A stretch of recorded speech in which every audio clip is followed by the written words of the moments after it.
हरे कृष्णा।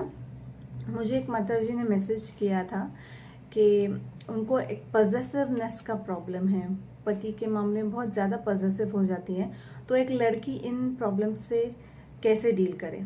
तो देखिए, फर्स्ट बात यह है कि अगर आप पजेसिव हो रहे हो पति के विषय में, तो एक बात क्लियर है कि आपको ऐसा लगता है कि आपने उनका जीवन नियंत्रित करना चाहिए, उनको कंट्रोल करना चाहिए, और ये आपकी सबसे बड़ी गलती है। किसी की भी ये सबसे बड़ी गलती होगी अगर उनको ऐसे लगता है कि वो पति को कंट्रोल कर सकती हैं, पहली बात, और उन्होंने करना चाहिए। दोनों ही बातें एक्चुअली इम्पॉसिबल है। आप अपने पति को कंट्रोल कर नहीं सकते हो। कुछ महिलाएं करती हैं, पर उसके रिजल्ट्स अगर आप देखो तो घर की जो सुख शांति है और दाम्पत्य जीवन की जो सुख शांति है वो खत्म हो जाती है अगर पत्नी पति को कंट्रोल करती है। ये प्रूवन चीज़ें हैं। आप थोड़ी सी आंखें खोलकर आसपास देख लीजिए, अपनी फैमिली में देख लीजिए, कहीं पर भी देख लीजिए, ये बातें आपको 100% गारंटीड ऐसी ही दिखेंगी जैसे मैं बता रही हूँ।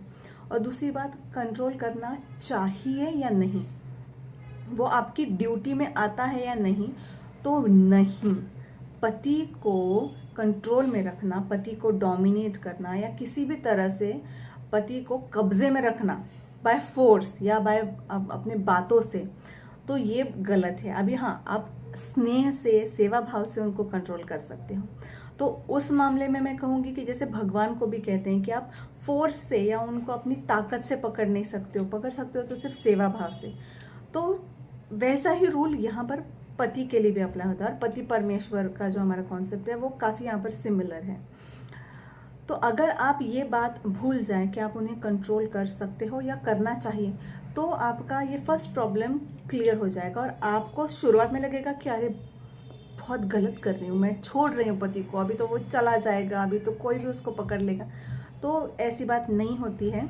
उसका एग्जैक्ट ऑपोजिट रिजल्ट आपको मिलेगा, क्योंकि पति को आप सफोकेट कर रहे होगे, उनको घुटन होने लगेगी कि आप अगर किसी भी महिला से वो बात करते हैं या कुछ भी आपको ऐसे लगता है कि ठीक नहीं है, तो पति को घुटन होने लगेगी। क्योंकि ऐसा अगर सच में है तो भी उनको घुटन होगी, और नहीं है तो वो ज़्यादा हर्ट हो जाएंगे।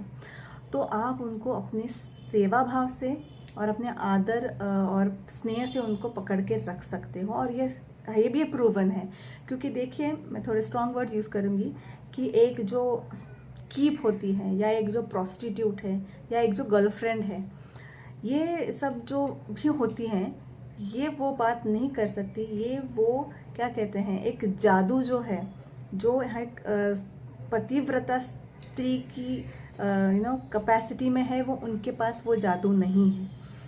तो उनका कुछ भी इन्फ्लुएंस नहीं चलेगा अगर आप पतिव्रता हो, अगर आप उनको स्नेह से और आदर भाव से हमेशा उनसे डील करते हैं। तो ये सबसे इम्पॉर्टेंट बात थी। और दूसरी कि अगर आप पॉसेसिव होते हो, इसका मतलब ये है कि आप अंदर से खोखले हो।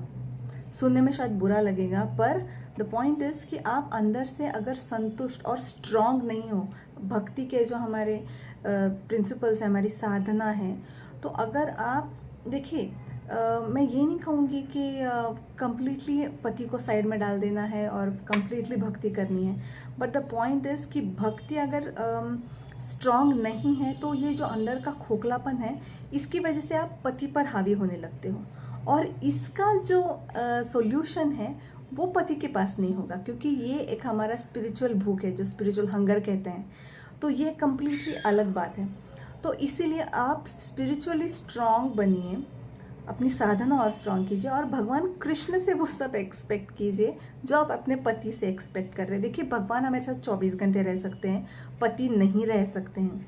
भगवान हमको बहुत सारा टाइम दे सकते हैं, आप जब भी चाहो भगवान से कनेक्ट हो सकते हो। वो बात शायद पति नहीं कर सकते, आप 10 बार फ़ोन करोगे, शायद वो मीटिंग में होंगे, फ़ोन नहीं लेंगे।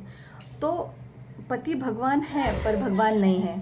ये भी जो हमारा कॉन्सेप्ट है कि पति भगवान जैसे डील नहीं कर सकेंगे, सिर्फ भगवान ही भगवान जैसे डील कर सकेंगे।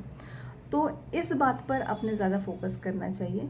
मतलब पति से अटैचमेंट भी चाहिए और डिटैचमेंट भी चाहिए, ये दोनों चीज़ें साथ में होनी चाहिए। और थर्ड पॉइंट ये है कि इस अटैचमेंट डिटैचमेंट के चक्कर में पति को फिर से निग्लेक्टेड नहीं लगना चाहिए। अभी हमने पॉजिटिवनेस से शुरुआत किया, फिर हम आए बीच में कि हमारी साधना और हमारी जो आध्यात्मिक प्रगति है वो स्ट्रॉन्ग करनी है हमें। इसका फ़ायदा हमारे पति को भी होने वाला है, ये भी हमने समझना है, और हमारे पारिवारिक जीवन को होने वाला है। तो ऐसा नहीं है कि अगर हम थोड़ा भक्ति पर फोकस ज़्यादा करेंगे तो हम हमारे परिवार का नुकसान कर रहे हैं। पर इस प्रोसेस में फिर से बैलेंस रखना है कि इनको फिर से हमने निग्लेक्ट नहीं करना है कि चलो भक्ति बहुत स्ट्रॉन्ग कर रहे तो पति को भूल गए। तो ये बैलेंस अगर हम, जो थर्ड पॉइंट है, ये बैलेंस रख पाए तो पॉजिटिवनेस का प्रॉब्लम चला जाएगा और it will be a very balanced proposal. और आई होप दिस हेल्प्स माता जी को और सभी माता जी को जो ये सुन रही हैं। हरे कृष्णा।